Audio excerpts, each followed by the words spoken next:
కృష్ణా జిల్లా మచిలీపట్నంలో సాయి రక్షిత ఆసుపత్రిలో దారుణం చోటు చేసుకుంది.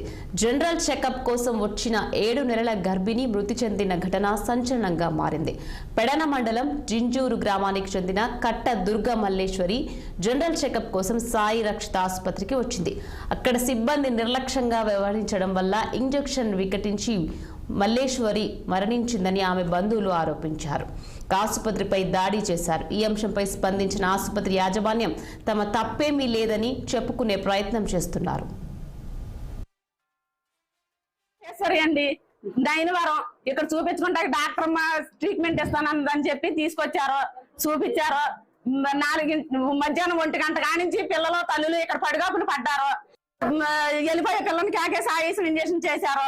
తర్వాత ఆవిడ గారు పైన కూర్చుంది, ఫోన్ మాట్లాడుతుంటే యాంటీబయాటిక్ ఇంజక్షన్ మళ్ళీ నీళ్ళేసుకున్న మనిషికి చదువుకున్న మళ్ళీ పైన ఫోన్ నొక్కుంటా కూర్చుంది.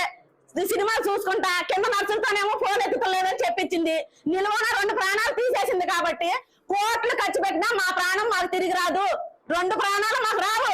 కానీ ఆవిడ చేయాల్సింది ఏంటంటే ఆవిడ డాక్టర్ సర్టిఫికెట్లు కానీ హాస్పిటల్ కానీ మొత్తం బ్యాన్ చేసి 2